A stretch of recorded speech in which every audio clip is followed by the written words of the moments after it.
우리가 뭐 많은 부분을 보지 않았으니까요. 앞부분에 있는 내용을 제가 다시 한번 좀 설명을 드리면, 이제 당시 사사들이 치리하던 시대인데 우리가 성경적인 연도를 몰라요. 정확하게는 모릅니다만 이제 짐작을 해볼 때는 거의 사사기 끝부분이니까 입다랑 삼손이 있을 어느 시점쯤이 아닐까 우리가 이제 짐작하는 그때쯤인데요. 짐작하는 겁니다. 정확한 시대는 몰라요. 근데 그때쯤에 가나안 땅에 크게 흉년이 들어가지고 유다 베들레헴 에브라스에 살고 있는 한 가족이 모압 땅으로 이사를 하게 됐습니다. 그때 그 남편의 이름이 엘리멜렉이고 부인의 이름이 나옴이고 아들이 둘이 있었는데 하나가 말론이고 하나 두 번째가 이제 기련이라는 이렇게 아들이 있었거든요. 근데 이 가족들이 모압 땅에 가서 살았는데 간지 얼마 안 돼서 남편이 죽었어요. 엘리멜렉이. 또 엘리멜렉이 죽고 나서 이 두 아들을 결혼을 시켰습니다. 모압 여자들하고 결혼시켰는데 이 아들들도 결혼하고 나서 둘 다 죽었어요. 얼마 뒤에. 성경에 보니까 그 기간이 한 10년 정도 걸렸다라고 얘기를 하거든요. 그러니까 가나안 땅을 떠나서 모압 땅에 간 지 10년 어간 사이에 남편 죽고 아들 둘 다 죽고, 그래서 처음에는 이제 혼자 남았었는데 이제 며느리까지 둘 다 생겨가지고 며느리까지 합쳐 여자 3명이 이제 그곳에 남게 됐습니다. 그런데 이제 가나안 땅에서 들려오는 소리가 가나안 땅에 하나님께서 비를 내려주시고 다시금 추수할 수 있도록 하나님이 기회를 주셨다, 이런 소문이 들리니까 나오미가 돌아가야 되겠다. 이젠 여기는 모압 땅에는 머물 이유가 없어요. 뭐 아들이 있다든지 남편이 있으면 여기서 머물 수도 있겠는데 아들도 남편도 없는 그런 상황에서 돌아가야 되겠다 이제 마음을 먹고 자기 돌아가겠다라고 하니까 며느리들도 그럼 저희도 따라가겠습니다. 저희도 따라가서 어머니랑 같이 하겠습니다라고 얘기하니까 나오미가 따라가지 마라. 나를 따라와봤자 별 도움이 되지 않는다.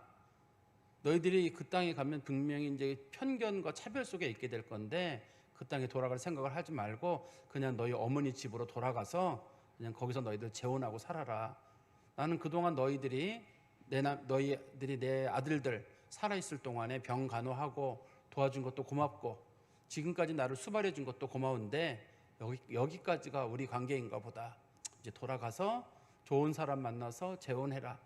이 사람네들이 당시에 몇 살인지는 모르지만 성경의 결혼 연령을 따져보면 한 20살쯤 되는 여자들입니다. 당시에. 그쯤 되니까 이제 돌아가서 재혼을 하라고 이제 시어머니가 권했거든요. 근데 이제 며느리 둘 다 돌아가지 않겠다고 했습니다. 그래도 돌아가지 않겠다.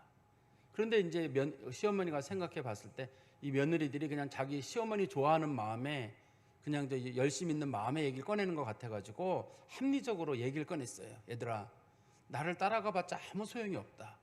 왜냐하면 너희들이 나를 따라가서 혹이라도 미래가 있다 그러면 좋은데 전혀 너희들이 날 따라가서는 미래가 없다. 미래가 있다는 말은 이 여자들이 살아나가려면, 경제적인 문제를 풀어나가려면 당시에는 꼭 재혼을 하든지 남편이 있든지 둘 중에 하나가 있어야 되거든요. 근데 재혼할 가능성이 전혀 없어요. 당시에는 아무랑 재혼하는 게 아니라 재혼을 하려면 남편의 동생들하고 재혼을 해야 되거든요. 당시에 형사 취수제도라는 게 있었기 때문에. 그렇기 때문에 다른 사람하고는 재혼할 수가 없어요. 이 동네에 사는 이상은. 이제 그 자기네 고향으로 돌아가면 누구랑도 결혼할 수 있지만 이스라엘 땅으로 돌아가가지고는 결혼할 사람이 없어요. 마땅한 사람이. 그러니까 이제 나오미가 얘기하기를, 얘들아, 지금 내가 임신하겠느냐? 설령 내가 임신했다고 치자. 그럼 그 애들이 클 때까지 니네가 기다리겠느냐? 또 설령 내가 임신하고 결혼하고 또 뭐 여러 가지 또 딴 사람 만나서 산다고 쳐보자. 그래도 그 사람하고 사이에서 난 애들하고 너희들은 결혼할 수도 없다. 그러니 나를 굳이 따라오지 말고 너희들 고향으로 돌아가서 너희들 좋은 사람 만나서 사는 게 좋겠다. 이런 식으로 이제 권면을 한 거예요. 그랬더니 그 얘기를 듣고 오르바라라고 하는 며느리가 울면서, 그래 어머니 그렇게 말씀하시니 전 돌아가겠습니다. 그렇게 얘기를 했어요. 근데 이제 며느리가 오르바가 돌아가는 그런 과정에 오르바를 어떻게 돌아갔다고 말하냐면 오르바가 그의 백성과 그의 신에게로 돌아갔다. 이렇게 돼 있어요. 그러니까 오르바가 결과적으로 이 하나님의 백성 공동체에서 떠나서 모압으로 가게 되는 거고, 두 번째는 이제는 하나님을 버리고 그들이 섬기는 모압의 신이 그모스라고 하거든요. 그모스라고 하는 우상을 섬기는, 그러니까 단순하게 이게 재혼의 문제만이 아니라 이제는 신앙에서도 하나님 믿는 신앙에서 세상적으로 완전히 돌아서는 거예요. 이 여자에게. 이게 큰 결정을 내리는 겁니다. 당시에 이제 예를 들어서 이 본문에 나오는 것처럼 룻이라고 하는 여자는 인생을 포기하고 신앙을 선택하는 경우인 거고, 오르바는 신앙을 포기하고 인생을 선택하는 경우예요. 어떤 게 좋은 선택인가요? 우리가 일반적으로 내 인생을 과연 포기하고 전체를 우울하게 살면서 내가 신앙의 길로 갈 것인지, 아니면 신앙을 포기하고 내가 인생의 길로 갈 것인지. 우리가 간혹 왜 기독교 박해 역사 이런 거 보면 막 카타콤에 살았던 성도들이라든지, 혹은 일본에 오랫동안 일본도 오랫동안 박해가 있었거든요. 기독교 박해가 한 300~400년 정도 있었어요, 일본에요. 그랬을 때 일본의 그 기리스탄이라고 불려진 사람들이 동굴에 들어가 살았거든요. 한 300~400년 동안을. 로마 이상으로 일본 그리스도인들이 그렇게 했습니다. 직업도 갖지 않고 산에서 내려오질 않았어요, 아예요. 동굴에서. 그런 일들이 있었단 말이에요. 그래서 그런 것처럼 혹시라도 우리가 그렇게 할 수 있나요, 이게? 여러분들 어떠세요? 난 진짜 신앙 외에는 난 굶어 죽어도 좋다. 나는 결혼을 안 하고 뭐 자식도 못 낳고 뭐 문제 있더라도 난 오로지 신앙으로만 간다, 이렇게 할 수 있는 건지, 아니면 나는 아니다, 난 뭐 신앙도 좋고 이것도 좋고 둘 다 잡겠다, 이왕이면 둘 다 잡으면 좋은데 하나가 선택돼야 될 때가 있거든요. 어떤 분들은 왜 굳이 하나를 선택해야 되느냐 그러는데, 인생에는 간혹 하나만 선택해야 될 때가 있어요. 신앙이냐 혹은 내 인생이냐, 내가 내 풍요를 선택하는 문제에 있어서 오르바는 어떻든 그 자기 백성하고 신의 길로 돌아갔다는 말은, 시어머니 말을 다 듣고 보니까 신앙도 중요하고 뭐도 다 중요하지만 나는 내 인생이 중요하다, 그리고 떠난 간 거고, 룻이라고 하는 여인은 나는 내 미래가 앞으로 너무 암울해요. 아무것도 없어요. 시어머니 말대로 그 인생의 희망은 0이에요. 아무 희망도 없는데 전 그냥 어머니 따라갈게요, 이렇게 얘기를 하는 거거든요. 요즘 사람들은 이게 더 결정이 어렵겠죠. 옛날 며느리들은 시어머니 모시는 게 큰 자랑거리였단 말이에요. 시어머니를 모시고 살았거든요. 요즘 사람들은 혼자 남은 시어머니를 모시고 산다는 건 아마 더 깜깜한 일일 거예요. 신앙적인 얘기를 떠나서도 혼자 남은 시어머니를 쫓아간다는 것 자체가 요즘 사람들에게는 아마 이해하기 어려운 것일지도 모르겠습니다. 그런데 오늘 본문에 보면 이런 결단을 내리고 나서 나오미랑 그의 며느리 룻이 베들레헴으로, 원래 이제 그 시댁이 살던 곳이거든요. 시댁도 그렇지만 나오미 자체도 원래 베들레헴 사람이에요. 당시에는 결혼이 그 동네에서 같은 지파와 가족 내에서 주로 이루어졌기 때문에, 당시에는 그 토지 분배 문제가 생겼기 때문에 항상 같은 지파가 결혼하게 되어 있습니다. 원칙적으로는 같은 지파가 결혼하게 되어 있었기 때문에 분명히 나오미도 고향이 베들레헴이거나 그 옆 동네 어딜 거예요. 그런데 자기네들이 결혼했던 결혼하고 살았던 그 동네로 나오미하고 그의 며느리 룻이 이쪽으로 좀 따라오는 겁니다. 그때 우리는 이제 하나 고민을 하게 돼요. 이 룻이라고 하는 여자가 이때는 신앙이 별로 없었는데 나중에 신앙이 생긴 것인지, 나중에, 아니면 이 여자가 처음부터 신앙이 좋았다, 그러니까 남편 만나고 시어머니 모시고 사는 사이에 그때 믿음이 좋아서 믿음의 결단을 내린 것이냐. 간혹 어떤 주석에 보면 당시에 이 룻이 따라올 때 그저 시어머니를 따라왔는데 나중에 그 여자가 신앙의 족보에 자연스럽게 흡수되면서 이 여자 신앙에 자랐다고 보시는 주석책들이 간혹 있어요. 그리고 저는 반대로 그렇게 보진 않고, 저는 이 여자는 이미 신앙이 있었다, 시어머니한테 하는 얘기를 봤을 때 이 여자는 이미 신앙이 있었다고 저는 보는 경우예요. 그래야지만이 이 룻의 결정이 신앙적인 결정이고, 룻의 판단이 그의 인생을 바꾼 판단이 되기 때문에 그렇습니다. 우리 한번 15절 말씀해 보실까요? 나오미가 또 이르되, 이번에 이제 남겨진 룻에게 하는 말입니다. 보라, 내 동서는 그의 백성과 그의 신에게로 돌아가나니 너도 너의 동서를 따라 돌아가라 하니. 이제 여기 보니까 시어머니가 룻에게 부탁을 하는 거예요. 너의 동서가 가지 않았느냐. 여기 보면 다시 아까 제가 좀 전 말씀드린 게 나오죠. 그의 백성과 그의 신들에게로 돌아갔다, 이렇게 표현이 보면은 이제 오르바는 구원의 길에서 떠나는 거잖아요. 친정으로 돌아간다는 거로는 좋은지는 모르지만 저 사람 이제 구원의 길 떠나네, 우리가 볼 때는 굉장히 안타까운 거예요. 그런데 이제 어떤 시어머니가 물어보는데, 시어머니만 해도 당시에 이 신앙에 있어서 어떤 단단함이 있었던 것 같지는 않아요. 우리가 잘 알다시피 우리가 사사기를 봤잖아요. 사사기 사람들이 물에 술 탄 듯 술에 물 탄 듯 같은 신앙생활을 하고 있었거든요. 하나님도 섬기고 우상도 섬기고. 혹시 기억나세요? 미가라는 사람 집에 드라빔 만들어 놓고 뭐 제사장 자격도 없는 사람 제사장 갖다 놓고 막 그런 일들이 있었잖아요. 그런 일이 있던 시대입니다. 그게 그런 일이 있던 시대이기 때문에 그의 시어머니도 뭐 신앙적으로 철저하게 섰다 안 섰다 그렇게 보는 건 아니기 때문에, 만약 시어머니가 정말 신앙에 철저하게 섰던 사람이라면 얘들아 신앙을 선택해라 이렇게 했을 수도 있어요. 며느리들을 배려하면서도. 그렇지만 시어머니도 신앙의 자유를 주는 거예요. 돌아가려면 돌아가고 선택은 네가 해라. 신앙을 선택하든지 아니면 네가 너의 인생을 선택하든지 네가 해라. 아마 요즘 우리 그 일반적인 성도들의 마음 태도인지 모르겠어요. 그래도 우리 시대가 우리가 사사기랑 비슷하다고 하잖아요. 사사기라고 비슷하다고 말하는 이유는 얘들아 신앙은 너희들의 자유다. 교회를 나오시고 싶으면 너희들이 나오고 안 나오고 싶으면 안 나와라. 근데 옛날에는 우리가 교회 다니는 게 이제 좀 약간 강압적인 게 있었거든요. 교회는 무조건 나가라 이렇게 강압적인 게 있었는데, 나오미의 이런 얘기들을 보면서, 물론 제가 이제 본문만 보고 보는 거예요. 저 때는 사사기 시대였기 때문에 특히 사사기 후기에 들어가면은 사람들이 신앙이 굉장히 흔들리고 있고 하나님도 좋고 우상도 좋고, 제가 아까 말씀드린 그 입다와 삼손 가까운 시대라고 했잖아요. 삼손이 한 번도 기도했던 내용이 안 나오잖아요.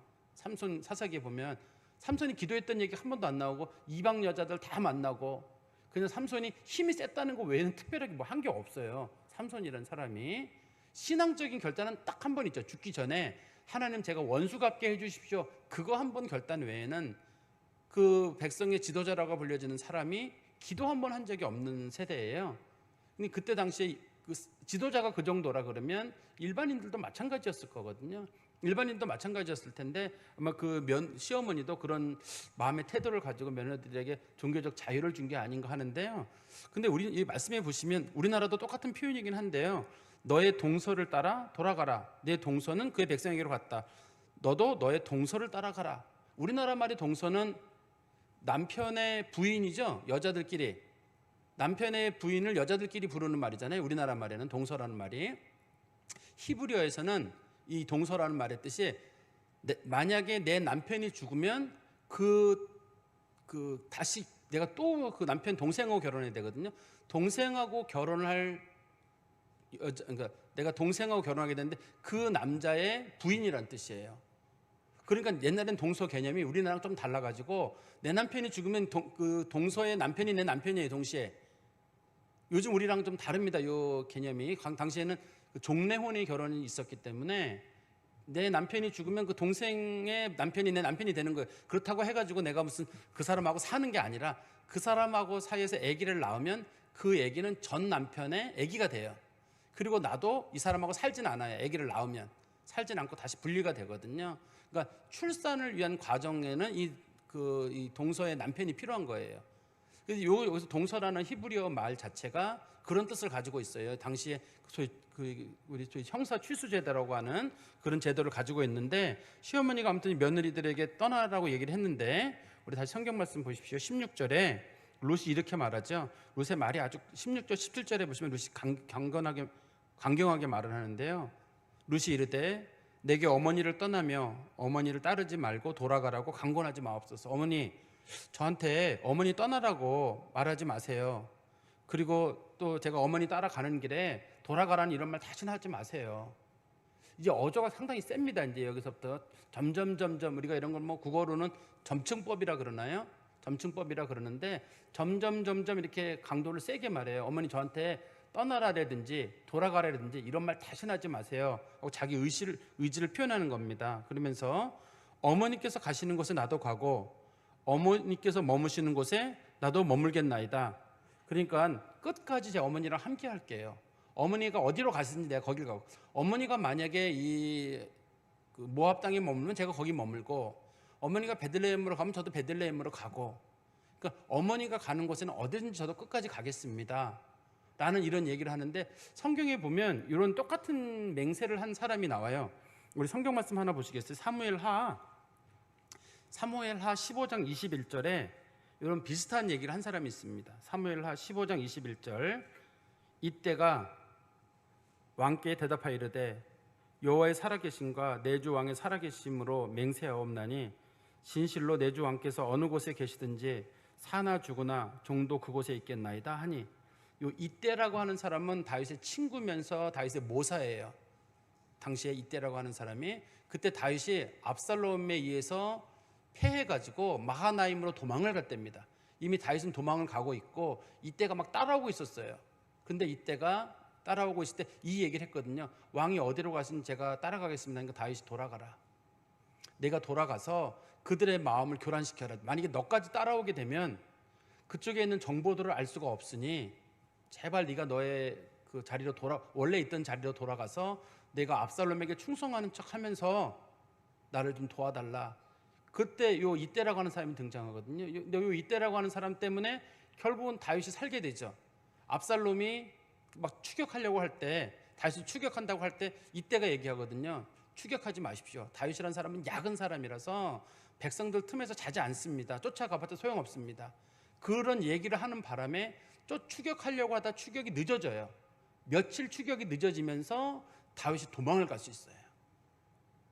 원래는 다윗에 대해서 아히도벨이 조언할 때는 지금 추격해라. 다윗은 군인들 사이에 있을 거기 때문에 분명히 지금 가서 거기를 공격을 하게 되면, 당시 압살롬의 군대는 수십만이고 다윗을 따라가는 사람들은 600명이거든요. 얼마 안 돼요. 그래서 거기를 덮쳐버리면, 오늘 밤에 덮치면 다윗이 요단강을 건너지 못하고 죽을 것이다 라고 이제 다윗의 모사였다가 배신하는 사람, 그 사람이 다윗의 속마음을 읽는 사람이에요.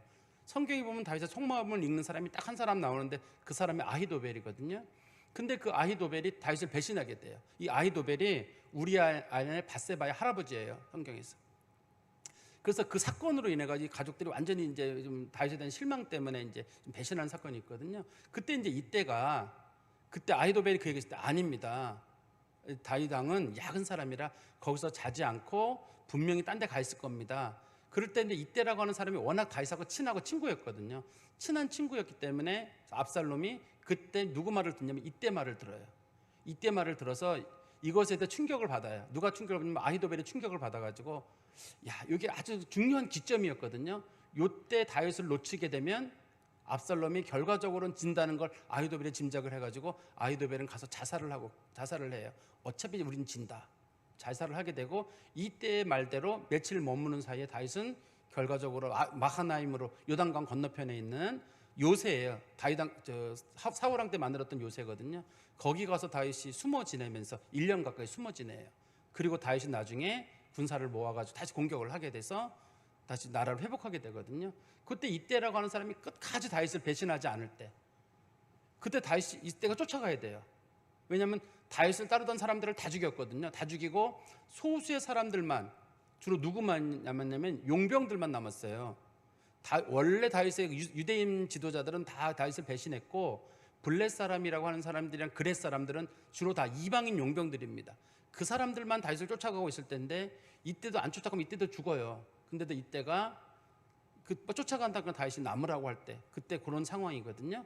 근데 이런 거랑 상황이 비슷해요. 지금 그 룻도 꼭 자기가 쫓아가면 자기한테 어려움이 있을 일이지만, 그래도 내가 끝까지 따라가겠다, 포기하지 않겠다, 그렇게 말하는 걸 보면 상당한 정도의 어떤 신의를 보이는 그런 태도라고 우리가 볼 수 있을 것 같습니다.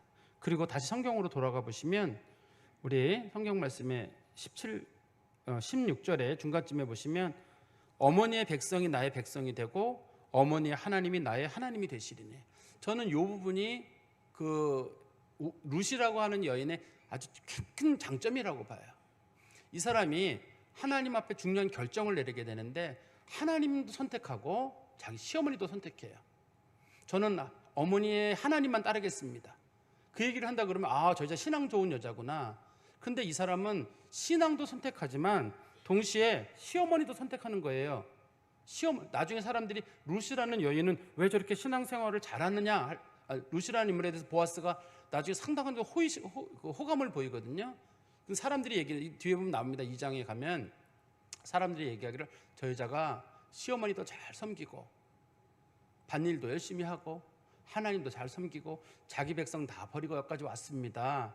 그런 식으로 얘기를 해가지고 보아스가 그래, 눈여겨봐야 저런 여자라면. 그래서 원래는 보아스가 그 기업 물을 자, 당시에는 이렇게 그 형제들이 없으면 사촌 넘어가게 돼 있거든요. 사촌이 없으면 또 뭐 8촌 이런 식으로 넘어가게 돼 있어요. 그 형사 취수 제도가 형제만 있는 게 아니라 형제를 넘어가면 4촌으로, 4촌이 넘어가면 또 8촌으로 이게 넘어가게 돼 있거든요. 사실 근데 보아스는 거기에 촌수야 한참 뒤에요. 근데 앞에 있는 사람들이 전부 다 포기를 하거든요. 왜 내가 이 모함 여자랑 결혼해가지고 내가 손해를 보느냐. 모함 여자가 이방 여자고, 두 번째는 이 여자랑 결혼을 하게 되면 그 아이를 낳게 되면 그 아이에게 돌아갈 지분이 생기게 되거든요. 내가 그 지분을 나눠주기 싫으니까 전부 다 결혼 안 한다는 거예요. 근데 보아스가 저 정도 여자의 성품의 여자라면 내가 저 사람하고 결혼해도 되겠다. 그래서 보아스가 결혼을 하게 되는데, 그때 결정을 내리는 거는 그 사람의 인품과 신앙적인 부분이 둘 다 조화를 이루었기 때문에 그래요. 그러니까 이걸 한 가지만 봐가지고 저 사람이 신앙을 선택했습니다, 이렇게만 보는 게 아니라 성경은 저 사람이 신앙도 선택하고 인품도 그만큼 따르는 거예요. 왜냐하면 시어머니를 따르는 게 상당히 어려운 일입니다. 당시에 이게 홀로 남은 시어머니를 앞으로 얼마를 모실지를 몰라요. 자기도 나이는 어린데 시어머니를 모셔야 되는 이 여자의 상황은 쉽진 않은데, 이 여자가 보이는 태도가 하나님에 대해서도 자기가 도리를 다하고 시어머니에 대해서도 도리를 다하는 거예요. 근데 요즘 우리 이 정서상은 잘 안 맞는지 모르겠어요, 여러분. 자식을 사랑하는 거는 본성이에요.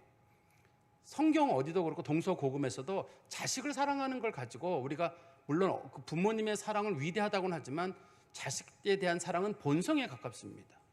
그렇지만 부모에 대한 사랑은 그 사람의 인격에 가까워요. 인격입니다. 이게 인격에 가까운 거거든요. 그런데 저도 뭐 잘 모시지 못했습니다만 이 말씀을 보면 제가 곰곰이 생각을 해봤어요. 누가 인격이 좋은 사람인가? 이 연세 드신 분도 계시고 혹시 여기 연로 되신 분도 계실지 모르겠는데, 부모를 잘 모시는 건 인격이 좋은 사람이에요. 부모를 잘 모시지 못하는 사람은 인격이 나쁜 사람이에요. 왜냐하면 자기를 낳은 부모나 남편의 부모나 혹은 여자의 부모를 잘못 모신다는 건 다른 사람한테 하는 거는 그 다음의 문제잖아요. 낳은 사람들이나 키워준 부모에게 못한다고 하는 거는 다른 사람에게 잘한다는 게 어떻게 가능할 수 있는 일이겠어요, 이게요. 이게 인간의 가장 기본적인 속성이어서 그래요. 가장 기본적인 속성이어서 그게 인격의 가장 기본적인 첫 단추거든요. 첫 단추인데 만약에 그 단추가 안 껴진다 그러면 그 다음 단추는 다 잘못 껴지는 거예요. 근데 요즘 우리 사회에서는 그렇게 부모를 굉장히 부담스러워하는 시대를 살아가고 있잖아요. 근데 우리가 그거를 꼭 부담스러워해야 될 일일까? 이거는 신앙인도 그렇지만 신앙인들이 그에 따르는 인격도 있어야 되잖아요. 그런데 인격이라면 나한테 제일 잘해준 사람이 누구냐? 평생에 나한테 제일 잘해준 사람이 누구지? 생각해보면 부모거든요. 배우자 말고 떠나고 나면 내 인생에 나한테 가장 잘해준 사람은 부모예요, 어떻든. 그런데 내가 그 사람에 대해서 부담스러워한다? 그러면 그 사람의 기본 인격이 아무리 좋다고 얘기할 수 있을까요? 남에게 아무리 음식을 잘 사주고 아무리 잘 섬기고 뭐 한다 그래도 저는 인격이라고 보기 어려울 것 같아요. 저는 성경에 나와 있는 거, 그래서 성경에서는 항상 인간을 향한 계명의 첫 번째는 살인이나 간음보다 살인하지 말라, 사람 죽이는 것보다 더 무게를 두고 있는 게 뭐냐면 부모 공경이거든요. 부모 공경이에요. 살인하는 사람들도 하나님께서는 죽이라고 했지만 부모를 공경하지 않는 자도 죽이라고 했거든요. 성경에서는 간음하는 사람도 죽이라고 했고, 살인, 간음, 도둑질은 죽이라는 말이 없어요. 살인이랑 간음이랑 부모 공경, 이 세 가지는 죽일 만한 죄에 속하거든요, 성경에서는. 그러니까 우리가 이 성경을 보면서 이 루시라고 하는 여자가 중요한 결정을 내렸구나. 어머니를 선택하고 또 어머니의 신앙도 선택하는 그런 모습을 우리가 성경 통해서 볼 수 있을 것 같아요. 다시 18절에 보십시오. 나오미가 루시 자기와 함께 가기로 굳게 결심함을 보고 그에게 말하기를 그치니라. 뭐 더 이상 하는 말이 17절도 한번 보세요. 어머니께서 죽으시는 곳에 나도 죽어 거기 묻힐 것이라. 만일 내가 죽는 일 외에 어머니를 떠나면 어머니께서 내게 여호와께서 내게 벌을 내리시고 더 내리시기를 원하나이다 하는지라. 어머니께서 죽으시는 곳에 나도 죽어 거기 묻힌다는 말은 당시에 유대인들은 공동묘지에 묻히잖아요. 돌을 파가지고 가족묘지가 있거든요. 우리 말하면 이제 납골당처럼 가족묘지가 있어가지고 가족묘지 정 가운데 들어가면 큰 돌판이 있어요. 돌판에다가 사람이 시신을 올려놔요. 1년 정도 지나면 시신이 썩거든요. 그러면 그 뼈를 추스려가지고 옆에다가 이제 감실 같은 게 있어가지고 거기다 집어넣어요. 막 여기 매년 할아버지 여기는 할머니, 뭐 증조 할아버지 이런 식으로 가족 묘지가 있거든요. 나오미도 죽으면 베들레헴에 있는 가족 묘지에 묻힐 거거든요. 가족 묘지에 묻히게 되는데 이 여자가 하는 말이 저도 어머니랑 가족 묘지에 같이 묻힐게요. 이렇게 말하는 거거든요. 우리처럼 뭐 죽으면 따라 죽겠습니다. 이런 표현이 아니라 저는 우리나라 표현으로는 저는 죽어도 이 집에 성씨가 뭔지는 모르겠는데 뭐 무슨 집안 저는 뭐 귀신이 되겠습니다. 이렇게 말하는 것처럼 이 룻이 자기가 할 수 있는 최대한의 예의를 가져서 저는 그 집 사람으로 끝까지 있겠습니다라고 하니까 시어머니가 그 얘기를 듣고 그래 내가 더 이상 얘한테는 말할 필요가 없겠다. 얘가 마음이 굳었나 보다 하고 이제 그 며느리의 말을 듣는 거죠. 우리 19절입니다. 이에 두 사람이 베들레헴까지 갔더라. 베들레헴에 이를 때 온 성읍이 그들로 말미암아 떠들며 이르기를 이가 나오미냐 하는지라. 이 사람네들이 지금 이제 베들레헴에 가게 됐는데요. 근데 이 베들레헴 사람들이 나오미를 굉장히 반기는 모습이 나오잖아요. 아, 이 사람 나오미냐 하는데 이 사람 나오미 아니야? 라는 뜻도 있지만 또 한 가지 뜻에 보면 이 사람이 나오미가 맞아? 라고 하는 생각이 드는 거예요. 왜냐하면 나오미란 이름의 뜻 자체가 기쁨이란 뜻이고 예쁘다는 뜻이에요, 원래. 그런데 이 사람이 지난 10년 동안에 나가가지고 고생하고 그런 상황을 보니까 이게 그 사람 맞나 이런 뜻이에요. 두 가지 뜻이 다 있어요. 하나는 이 사람이 그때 나오미 왔네? 이런 뜻도 있습니다. 우리나라 말에 나오미 왔네? 라고 나오미를 반기는 모습이 하나가 있고 또 이거를 반어반적으로 보면 이 사람이 그때 그 나오미가 맞아? 근데 얼굴이 왜 이렇게 망가졌어? 라고 이제 약간 이 여자에 대해 측은한 마음을 가지고 있는 모습이에요. 근데 성경에 보다 보면 며느리 얘기가 없어요.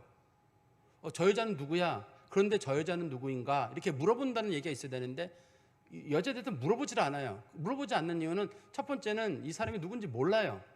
모르기 때문에 누군지 물어보지도 않지만 관심도 없어요. 모함 여자가 피부 색깔이 다르거든요. 피부 색깔이 다르기 때문에 금방 알아볼 수 있어요. 그런데 나오미랑 같이 온 저 여자는 누구냐? 근데 그 얘기가 없어요. 물론 나중에 이제 이 룻이 다른 집에 가서 이제 이렇게 그 씨앗을 주워 먹고 그런 걸 보면서 저 집이 나오미네 집에 있는 여자래라고 얘기는 하거든요. 그렇지만 이 본문에 보면 사람들은 룻이라는 여자에 대해서는 아주 아무 관심이 없어요. 그러니까 룻은 이 땅에 머무는 동안에 지금의 모습으로만 놓으면 희망도 없지만 사람들도 이 여자를 완전히 차별을 해가지고 거기서 크게 희망을 가질 그런 상황이라고 보기는 어려울 것 같아요. 그런데 성경 말씀 20절에 보십시오. 나오미가 그들에게 이르되 나를 나오미라 부르지 말고 나를 마라라 부르라. 이는 전능자가 나를 심히 괴롭게 하셨습니다. 자기 이름 마라라고 부르래요. 나오미의 반대말인 마라거든요. 그러니까 원래 이름이 자체가 예를 들어서 어떤 사람이 이름이 방글이에요. 방글방글 웃는 분이라고 했는데 너무 얼굴이 힘드니까 나 이제 방글이라고 하지 말고 나를 뭐 울적이라고 불러라라든지 이런 식으로 아주 이렇게 너무 자기 상황이 근데 이름이 방글이면 막 울고 있는데도 사람들이 왜 이렇게 방글이 왜 그래? 그럴 때 방글이라는 말과 그 울고 있는 모습이 잘 안 어울리잖아요. 그런 것처럼 지금 나오미가 자기 이름의 뜻이 원래 기쁘다, 뭐 예쁘다 그런 뜻이거든요. 나를 나오미라고 부르지 말고 나를 이제부터 마라라고 불러라. 마라라는 말의 뜻은 괴롭다는 뜻이거든요. 이스라엘 백성들이 출애굽하고 나서 홍해 건넌 다음에 굉장히 좋아가지고 막 날뛰다가 나중에 물을 먹게 되는데 그 물이 쓴 물이잖아요. 소금이 들어있는 물이거든요. 먹지 못하는 물. 그래서 우리가 이 물을 먹고 죽으란 말이냐. 그래서 이스라엘 백성들이 그 물을 마라라고 불러고 마라의 쓴물이라고 성경에 부른 게 출애굽기에 보면 나오잖아요. 그런 것처럼 사람이 살기 어려운 어떤 상황, 굉장한 괴로움을 마라라고 부르거든요. 근데 자기 이름을 마라라고 부르라고 하는데 그거 그냥 하는 말이에요. 실제로 이 여자가 내 이름을 마라라고 부르라고 이제부터 사람들이 그래 이제부터 너희 이름은 나오미가 아니다 마라라 이렇게 부르겠다 이런 게 아니잖아요. 우리가 예를 들어서 아브람은 이름을 고쳐가지고 아브라함으로 고치거든요. 사람들한테 얘기해요. 나 이제 아브람이라고 부르지 말고 아브라함이라고 불러라. 그래서 사람들이 그 사람의 이름을 그때부터 아브라함이라고 불러요.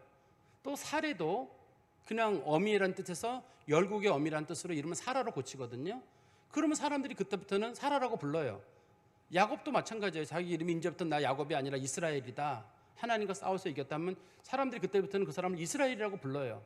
간혹 이제 뭔가 문제가 있을 때 일부러 야곱이라고 놀려 부르는 수는 있지만 원칙적으로 그렇게 따라 부르거든요. 근데 여기서는 이 여자가 자기 이름을 나오미라고 부르지 말고 마라라고 부르라고 했다고 해가지고 이 여자가 나를 실제로 마라라고 불러라 이렇게 한 뜻은 아닙니다. 근데 옆에 가가지고 네가 그때 마라라고 부르라, 야 마라야 뭐 이런 식으로 부르면 큰일 나는 겁니다. 이게 제가 이 얘기를 왜 드리냐면 고통스러움에 처한 사람들은, 어려움에 처한 사람들은요, 이게 자기도 모르게 나 인생에 재미도 없고 나한테 관심도 갖지 마, 내가 인생에 실패했고 내가 잘못 살았고 내가 뭐 돈 관리도 못했고 내가 자식 관리도 못하고 그래서 내 인생은 이렇게 된 것 같아. 그럴 때 사람들한테 그 얘기가 넋두리란 말이에요. 진짜가 아닙니다. 그게 넋두리인데 그걸 그대로 받아들여가지고 아무개 권사님이 그랬는데 저 사람은 돈 관리 못하고 자식 관리 못하고 뭐 관리 못했대, 그대로 전하면 그거 안 되는 일이에요. 그냥 힘들어서 넋두리를 한 겁니다. 이 사람이 지금. 보세요. 또 다른 넋두리가 어디 나오냐면 20절에 보십시오. 내가 풍족하게 나갔더니 여호와께서 내게 비어 돌아오게 하셨느니라. 사실 이 여자는 풍족하지 않았어요. 가난했어요. 가난해서 가나안 땅에 살다가 마침 기근까지 들어서 할 수 없이 모압 땅으로 간 거거든요. 여기서 말하는 풍족이라, 이 나오미가 얘기했던 풍족은 그래도 남편이 있었고 자식들이 있었다는 얘기예요. 그게 이 여자가 말했던 자기 재산의 전부예요. 남편하고 자식이 재산의 전부거든요. 근데 하나님이 그것마저 빼앗았다는 뜻이에요. 그렇다고 해서 하나님이 이 사람 걸 뺏었으니까 하나님을 원망하느냐, 그런 건 아닙니다. 다시 또 보세요. 21절에 보시면 여호와께서 나를 징벌하셨고 여호와께서 나를 괴롭게 하셨거늘 너희가 어찌하여 나를 나오미라 부르느냐. 나 하나님 앞에 벌받은 것이다. 내가 하나님 앞에 벌받은 것이니까 그래서 내가 이렇게 어렵게 됐다라고 얘기할 때 이 여자가 지금 진심을 얘기하는 건가요? 이거를 진심으로 받아들이는 사람들은 야, 나오미가 벌받았대. 하나님 앞에 벌받은 사람들은 저렇게 돼. 남편 죽고 자식 죽고 뭐 이렇게 얘기하는 생각하기 쉬운데 그렇게 생각하시면 안 됩니다. 이거는 그냥 이 여자가 너무 삶이 힘들면 자기 인생에 넋두리를 하는 거거든요. 만약에 여러분들 누가 어려운 일을 당했어요. 경제적으로 참 어려움을 놓였어요. 그 사람한테 찾아가서 위로를 하다 보면 목사님 위로하지 마세요. 제가 하나님 앞에 신앙생활을 못해서 이렇게 어려움이 오나 봐요. 그렇게 그분이 얘기를 하신다든지 내가 인생을 제대로 살았어야 되는데 내가 인생을 제대로 살지 못해서 이런 일이 왔나 봅니다. 제가 좀 똑똑했었어야 되는데 내가 똑똑하지 못하고 얕지 못해서 이런 일이 생긴 것 같아요. 내가 사람을 잘 믿어가지고 내가 이렇게 속임을 당했습니다. 이렇게 누가 얘기를 한다고 한번 해보세요. 그러는 경우 이걸 그대로 받아들이는 목회자가 그래요 권사님 신앙생활 못해서 온 겁니다. 앞으로는 신앙생활 잘하세요. 이렇게 조언을 해야 되나요? 가서 권사님 지금까지 똑똑하지 못했지만 똑똑하게 사세요. 그렇게 해야 되는 거. 그런 뜻이 아니잖아요. 이거는요, 이 사람이 똑똑하지 못했다거나 신앙생활을 못했다거나 그런 건 아니에요. 열심히 살았는데 인생이 이렇게 안 풀린 경우란 뜻이에요. 인생이 안 풀린 경우이기 때문에 혹시라도 여러분들께서도 인생에 어려움을 겪는 분들이 넋두리를 할 때 좀 넋두리를 잘 들어주세요. 우리 욥기에서도 봤지만 사람들이 제일 싫어하는 게 남이 넋두리 하는 거 제일 싫어해요. 힘든 사람들이 막 변명하고 그런 거 되게 싫어하거든요. 욥의 친구들도 처음에는 욥을 위로하다가 욥이 힘들어가지고 투덜투덜 거리니까 그걸 듣다가 나중에는 그 짜증이 나가지고 제발 좀 네가 잘못했으니까 이런 일이 왔겠지 하고 몰아붙인단 말이에요. 처음에는 일주일 동안 욥의 친구들이 같이 울었다고 돼 있어요. 울고 난 다음에 욥이 똑같은 얘기를 계속하는 거예요. 욥의 얘기는 똑같거든요. 제가 이래서 바보 같아서 바보 같아. 그러니까 친구들이 일주일 듣고 나가지고는 짜증이 나버리니까 친구들이 확 화가 나가지고 네가 잘못 있으니까 있겠지 하고 확 태도가 돌변해 버린단 말이에요. 우리들도 그럴 수가 있어요. 누가 어려운 얘기 막 힘든 얘기하면 그만해. 나 듣기 싫어. 벌써 몇 년째야, 몇 달째야. 그만해. 이렇게 탁 쳐버리거든요, 사람들이. 그렇게 넋두리를 하는 사람들은 그렇게 얘기하면 자기를 치료하는 과정이에요. 그게 자기를 치료하는 과정에서 제가 신앙생활을 못해서 그런 뜻이 아니라 신앙생활을 했는데 실제로는 이렇게 됐어요. 제가 똑똑하지 못해서라는 말은 나름대로는 열심히 살았는데 끝이 안 좋았습니다. 이런 뜻으로 이걸 이해를 해야지 넋두리로 보면 안 돼요. 만약에 그 짜증을 내기 시작하면 내가 똑같은 상황에 놓였을 때 다른 사람도 똑같이 반응을 보일 거예요. 그러면 사람이 힘들 때 누구랑 얘기를 해요? 사람이 힘들 때 가까이 있는 사람들에게 넋두리를 하고 그러면서 고쳐나가고 그런 과정들인데 힘들다고 듣기 싫다고 몰아버리고 저 사람은 신앙생활 안 하더니만 그 꼴 좋다라든지 누가 좀 생활이 나은 사람은 저 사람은 신앙생활을 잘했다고 본다든지 그런 식으로 사람을 평가 내리는 건 옳지 않아요. 저는 이 나오미 얘기가 그냥 자격지심이에요. 남편 죽고 아들들 다 죽고 그 나름대로 살아보려 나갔다 왔는데, 우리로 말하면 이제 가족들이 다 챙겨가지고 이제 미국으로 이민 갔다가 쫄딱 망해가지고 돌아왔는데 아무것도 없이 그냥 이렇게 남아 있는 거, 뭐 이쯤 정도 된다고 생각하시면 될 것 같아요. 사람들이 잘 산다고 나갔다가 꼴 좋다 이렇게 볼 수 있을 거거든요. 그러니까 나오미가 말하기를 하나님 앞에 내가 벌 받았나 봐요. 떠나지 말았어야 됐는데 내가 나가서 이렇게 이런 일이 생겼나 보다 이렇게 얘기를 할 때 그거를 그 여자의 넋두리 정도로 보셔야지, 이걸 액면 그대로 받아들여 가지고 이 사람이 지금 하나님 앞에 벌을 받았다. 여기 보면 두 가지 나오잖아요. 하나님이 여호와께서 나를 징벌하셨고 여호와께서 나를 괴롭게 하셨다, 내게 고난을 주셨다는 말로 이걸 받아들이게 되면 사람들이 오해를 할 수 있어요. 그러니까 이거를 그냥 단순하게 나오미 넋두리 정도로 보시면 될 것 같습니다. 그리고 마지막 22절입니다. 나오미가 모압 지방에서 그의 며느리 모압 여인 룻과 함께 돌아왔는데 그들이 보리 추수 시작할 때에 베들레헴에 이르렀더라. 지금 이 사람들이 돌아온 시기가 보리 추수 시작할 때라고 하니까, 이스라엘은 보리 추수가 남쪽 지방은 한 그 4월 달에 하고 북쪽 지방은 5월 달에 해요. 그 보리 추수 기간이 다릅니다. 그래서 이스라엘 보리 추수 기간은 언제냐 그러면 보통 4월 달에서 5월 달입니다 이렇게 말하거든요. 이때는 중부 지방이거든요. 여기가요. 이스라엘 중부 지방쯤 되니까 한 뭐 4월 말에서 5월 초 어디쯤 될 거예요. 이 시기가요. 보리 벨 때가. 그리고 그다음 밀을 벨 때는 5월 달부터 6월 달이에요. 한 달 정도 차이가 나요. 보리랑 밀은 그 다음 달에 추수를 하거든요. 이때는 보리 벨 때라고 하는데, 우리가 조심해서 볼 단어가 하나 있어요. 보리 추수를 시작할 때란 말이 있는데, 이 추수가 저도 성경을 보면서 고민을 했어요. 추수라는 말이 가을 추자에다가 수확할 숫자거든요. 그러니까 우리나라 말로 추수란 말은 가을 거지란 뜻이에요. 근데 이때가 봄이에요. 봄이기 때문에 정확한 번역을 한다 그러면 보리 벨 때라고 번역하는 게 더 맞을 것 같아요. 추수란 말이 일반적으로 우리가 수확을 한다는 뜻으로 쓰긴 하는데, 이게 이제 어쨌든 가을 추자가 들어가는 한문이거든요. 가을 추자가 들어가는 한문이다 보니까 이왕이면 추수라는 표현보다는 보리를 벨 때라고 하는 게 더 낫지 않을까. 근데 이 사람네들이 이때 돌아온 이유는요, 이때 돌아오면 국어를 해서 살 수가 있어요. 땅이 없거든요. 이 집에 땅이 없어요. 그냥 돌아왔는데 2장에 보면 나오거든요. 이제 남의 집에 가서 구걸 하고 남의 그 보리 추수한 거 씨앗 떨어진 거 있잖아요. 나달 떨어진 거.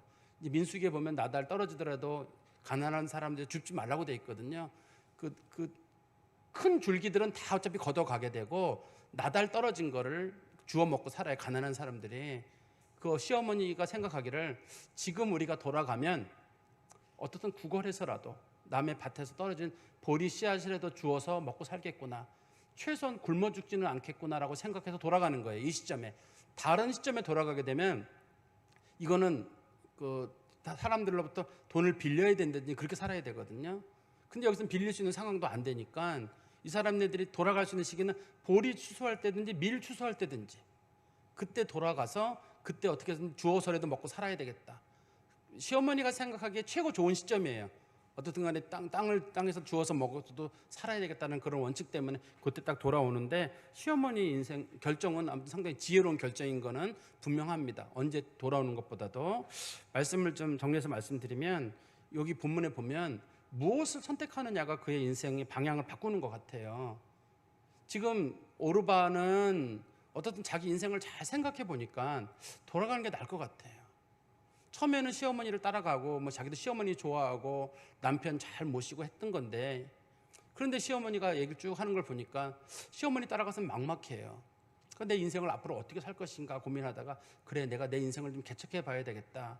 뭐 시어머니랑 같이 하나님도 섬기고 했었는데 그거 가지고 내가 살 수 없지 않느냐, 신앙만 가지고는 살 수 없지 않느냐, 나도 내 인생을 따라야 되겠다 하는데, 오르바가 그래서 결정한 것은 자기의 미래를 새로운 재혼을 하게 되거든요. 재혼도 하게 될 것이고, 그리고 이 여자가 나가서 이제는 하나님 섬기지 않고 금오스를 섬기게 되거든요. 그러면 이제 구원의 역사에서 완전히 빠지는 거잖아요. 오르바는 여기서 끝나요. 이제 여기서 끝나게 되고, 이제부터는 룻이라고 하는 여인의 역사거든요. 룻이라고 하는 여인은 시어머니를 선택하고 그 다음에 이 여자가 하나님을 선택해요. 자기 인생에 제일 중요한 걸 뭘 선택하냐면 하나님을 선택하는데, 그 하나님을 선택한 그 사건이 사람들에게 너무 좋게 보이는 거예요. 시어머니 선택한 사건과 하나님 선택한 사건이 너무 좋아요. 제가 아까도 말씀드렸었는데 우리 한번 보세요. 룻기 2장 11절 말씀해 보세요. 룻기 2장 11절에 보시면 보아스가 그에게 대답하여 이르되 내 남편이 죽은 후로 내가 시어머니에게 행한 모든 것과 내 부모와 고국을 떠나 전에 알지 못하던 백성에게로 온 일이 내게 분명히 알려졌느니라. 이렇게 설명하고 있잖아요. 그러니까 시어머니한테 잘한 거잖아요.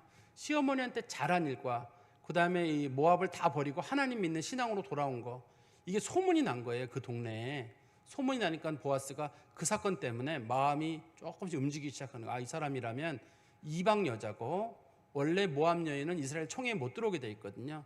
총회에 못 들어온다는 말은 이 사람 이 룻은 죽을 때까지도 원래 이스라엘 인구 계수에 못 들어와요. 그 남자만 보통 계수를 하지만 총회라는 말에는 여자도 포함되는데 인간 취급이 안 됩니다. 우리로 말하면 투표권 같은 거나 그런 게 없어요. 그런 결정을 내리는데, 그렇지만 이 보아스가 그런 여자임에도 불구하고 그런 결정을 내리는 데는 이 여자가 선택한 거, 믿음이라고 하는 것과 그 다음에 시어머니를 선택한 것을 귀히 보시는 것 같아요. 그 다음에 제가 또 한 가지 말씀드리면, 우리 그리스도인들은 어떤 선택을 하거나 판단을 내릴 때 무엇이 하나님 앞에 선한 것인가를 잘 생각하는 거예요. 무엇이, 여기서 보니까 룻이 선택한 선한 일은 시어머니를 끝까지 잘 따라온 거거든요. 잘 모신 사건이에요. 모실 수도 있고 안 모실 수도 있어요. 근데 하나님 보시기에 어떤 게 선한 일이냐. 내가 시어머니 모시는 게 불편해서 나는 그냥 내 인생 내가 살겠다, 뭐 이렇다고 누가 뭐라 그랬겠어요? 이미 남편 다 죽었고 돌아가도 되는 거고, 당시에 재혼 문화가 없던 것도 아니란 말이에요. 저기 모압 지역에는 다 살아도 누가 뭐라 그러겠어요. 근데 이 여자가 보인 태도가, 내가 시어머니 끝까지 모시겠다고 하는 그 태도가, 그게 선한 결정을 한 거잖아요. 그 선한 결정이 결과적으로 좋은 모양으로 나타났어요. 우리가 어떤 결정을 내릴 때 그게 하나님 보시기에 좋은 것인지, 그게 선한 것인지, 그게 기준이 되어야지, 그렇지 않고 어떤 게 내게 좀 편한 것인가, 어떤 게 내게 좀 유익한 것인가, 이렇게 선택하는 게 아니라 어떤 게 하나님이 기뻐하시는 일일까, 어떤 게 좀 더 선한 일인가, 그게 그리스도인들의 판단의 기준이 될 것 같은데요. 근데 제가 볼 때는 이 룻이라고 하는 여인은 자기가 볼 때는 내가 내 인생을 좀 힘들게 포기하는 일이 한이 있더라도 내가 시어머니를 잘 모셔야 되겠다.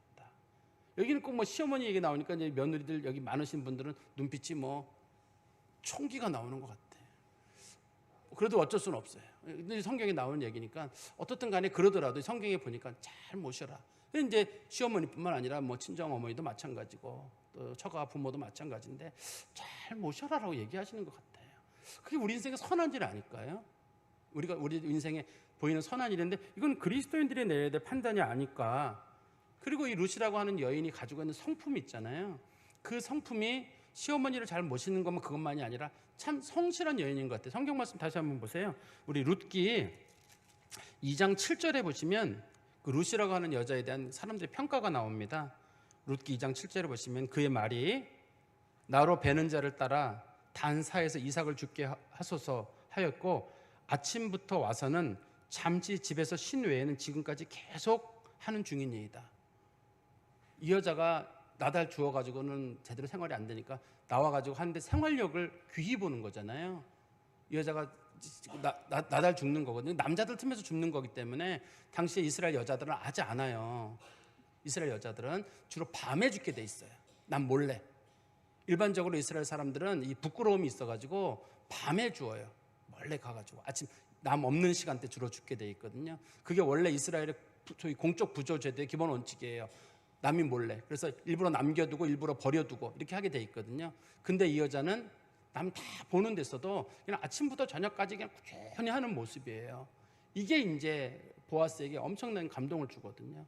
그러니까 룻이라고 하는 여인을 제가 보면서 저 사람 참 장점이 많은 사람, 생활력이 참 좋은 사람이고 남의 눈치 보지 않는 사람이고 신앙의 결단도 내리는 사람이고 또 인간적으로 참 선한 결정을 내리는 사람이다. 그래서 하나님께서, 물론 믿음이라고 하는 건 하나님의 선물이에요.